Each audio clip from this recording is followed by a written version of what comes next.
तो hi guys, welcome back to my channel. So first of all thank you so much यार 1000 subscribers के लिए। Thank you so much.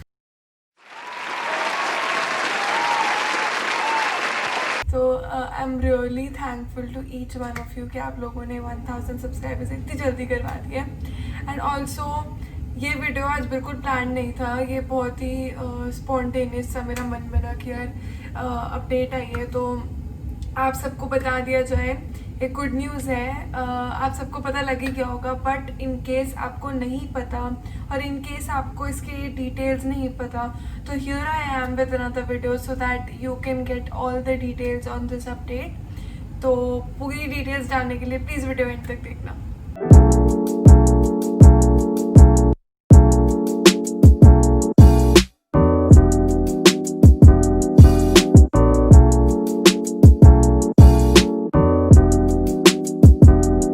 International student हो और आप ये वीडियो देख रहे हो तो कंग्रेचुलेशंस, बिकॉज बहुत टाइम से इंटरनेशनल स्टूडेंट्स परेशान हो रहे थे बिकॉज उनके ट्रैवल पे रिस्ट्रिक्शंस थे, उनको क्लासेस इंडिया से लगानी पड़ रही थी या फॉर दैट मैटर किसी भी कंट्री से, अपनी होम कंट्री से लगानी पड़ रही थी और काफ़ी इश्यूज फेस कर रहे थे। वो नेट के इश्यूज हो गए या फिर टाइमिंग का इशू हो गया, तो काफ़ी सारी ऐसी चीज़ें थी जो कि प्रॉब्लम्स क्रिएट कर रही थी। बट जो अभी अपडेट आया है उसके अकॉर्डिंग 20 अक्टूबर के बाद आप ट्रैवल कर सकते हो कनाडा, चाहे आप किसी भी कंट्री से हो। ट्रैवल रिस्ट्रिक्शंस जो है वो ओपन हो चुकी हैं, मतलब वो हट चुकी हैं and it's really good news for all of you. लेकिन इसमें एक ट्विस्ट है, कहानी में एक ट्विस्ट है। वो ये है कि अगर आपका DLI एक ऐसा प्लान जो है फॉर्मुलेट करता है, उसका जो प्लान है वो प्रोविंशियल गवर्नमेंट की तरफ से अप्रूव होता है, आप तभी ट्रैवल कर सकते हो, नहीं तो आपके लिए ट्रैवल रिस्ट्रिक्शन सेम ही रहेंगी।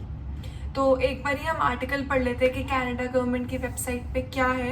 मैं यहाँ पे स्क्रीनशॉट भी डाल दूँगी सो दैट आपको ईजी हो। सो इट इज़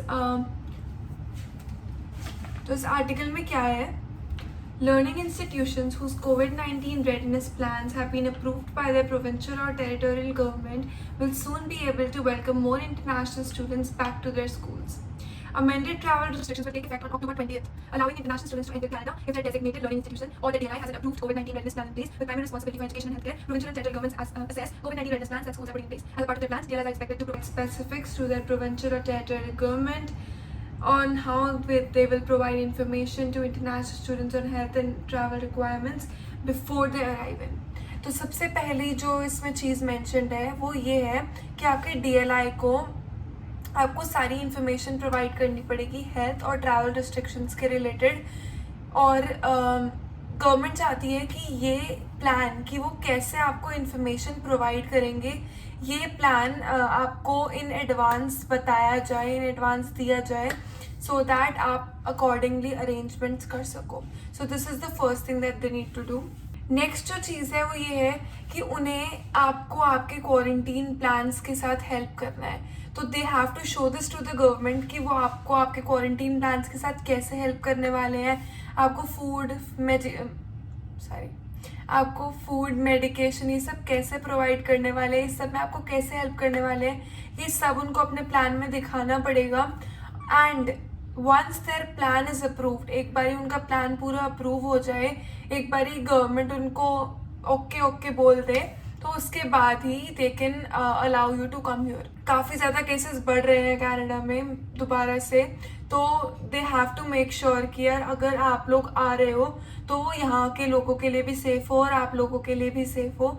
इसलिए ये जो है ये नए रूल्स, ये अपडेट्स लाए जा रहे हैं, क्योंकि फॉरएवर तो यार ऑनलाइन स्टडीज़ हो नहीं सकती हैं, तो they have to start at some day.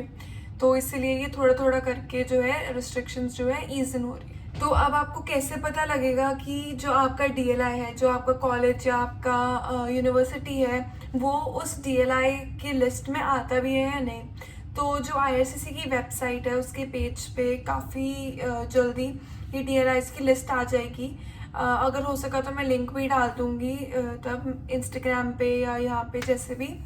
तो उस लिस्ट को आप चेक करके ही अपने ट्रैवल प्लान्स जो है वो डिसाइड करना, बिना सोचे समझे, बिना अपना पूरा रिसर्च करे अपने ट्रैवल प्लान्स मत डिसाइड करना। बाद में आपको कैंसिल करने पड़ेंगे, आपको दिक्कत होगी, तो उसका कोई फ़ायदा नहीं है।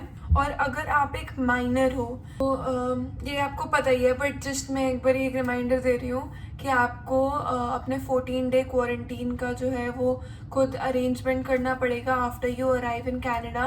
एंड अगर आपके साथ कोई आता है, आपका पार्टनर आता है या आपके पेरेंट्स आते हैं, तो उनमें से अगर कोई भी आता है तो फिर आपको उनके लिए भी नेसेसरी अरेंजमेंट्स करने पड़ेंगे और उन्हें भी 14 डेज़ का क्वारंटीन करना पड़ेगा।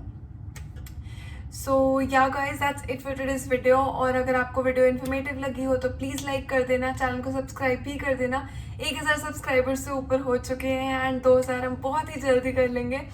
तो आप सब सपोर्ट करते रहो ऐसे ही, and thank you so much for watching this video till the and.